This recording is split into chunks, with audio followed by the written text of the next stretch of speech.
आप इस स्क्रीनशॉट को एक बार ध्यान से पढ़ लीजिए। देखिए हुआ क्या है यहाँ पर, एक हमारे सब्सक्राइबर हैं जिन्होंने हंगेरी का वर्क वीज़ा अप्लाई किया था और आप कंपनी का नाम पढ़ चुके होंगे, तो उनका वीज़ा रिफ्यूज़ हो गया है।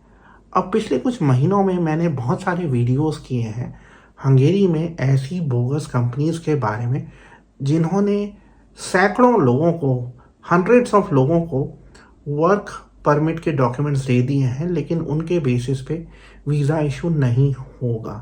क्योंकि ये जो कंपनीज़ हैं इनका कुछ नहीं है, ना ये टैक्सेस भरती हैं, ना इनके पास इंफ्रास्ट्रक्चर है लोगों को एम्प्लॉय करने का, ना इनको नॉलेज है कि जो non EU non Hungarian nationals हैं उनको कैसे एम्प्लॉय किया जाए।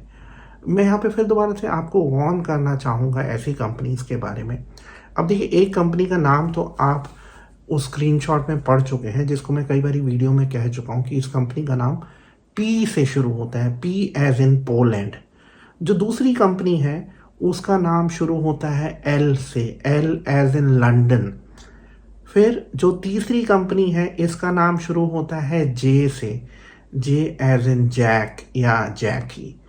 तो ये जो 3 कंपनीज़ हैं ये बोगस कंपनीज़ हैं, और अगर आपके पास इन 3 कंपनीज़ में से एक का, किसी भी एक का वर्क परमिट के डॉक्यूमेंट्स हैं और आपको अपॉइंटमेंट नहीं मिल रहा है या आपका वीज़ा रिफ्यूज़ हो गया है, तो आप कमेंट ज़रूर करें। तो मैं कहूँगा जिन्होंने अभी तक वीज़ा नहीं अप्लाई किया है, ये 3 कंपनीज़, एक का नाम पी से शुरू होता है, P as in Poland, L as in London, J as in Jack या जैकी, तो आपको वर्क वीज़ा के प्रोसेस में आगे बढ़ना नहीं चाहिए।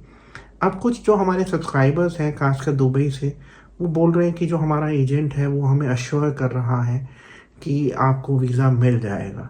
तो ऐसे केस में आप प्लीज़ उनको स्क्रीनशॉट्स दिखाइए।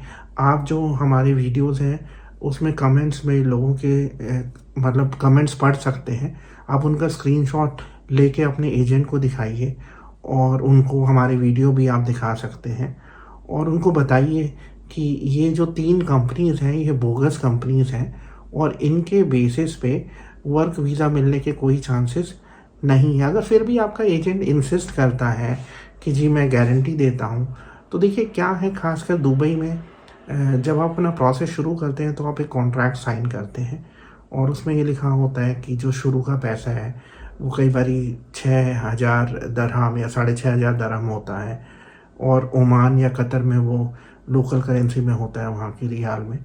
तो आप उनसे ये लिखवा लीजिए कि इस कंपनी का जो वर्क परमिट है आपको डाउट है कि इसके बेसिस पे वीज़ा मिलेगा, और अगर वीज़ा नहीं मिलेगा तो जो आपने पास्ट में उनको पैसा पे किया है और जो आपने उनको वर्क परमिट के डॉक्यूमेंट्स आने के बाद पैसा पे किया वो रिफ़ंड होगा। ठीक है, वो जो एजेंसी है वो अपना कुछ खर्चा ले सकती है 2-2.5 हज़ार दरहम, लेकिन बाकी का तो उनको वापस करना चाहिए।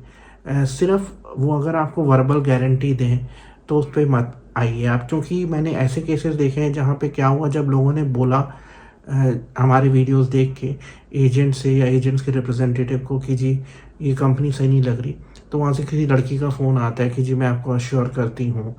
वर्बल अश्योरेंस से कुछ नहीं होगा। जैसे कंपनी से आपसे कॉन्ट्रैक्ट साइन किया है, आप भी उनसे कहिए या तो वो आपको ईमेल भेजें या लिख के दें, तभी आप आगे बढ़िए।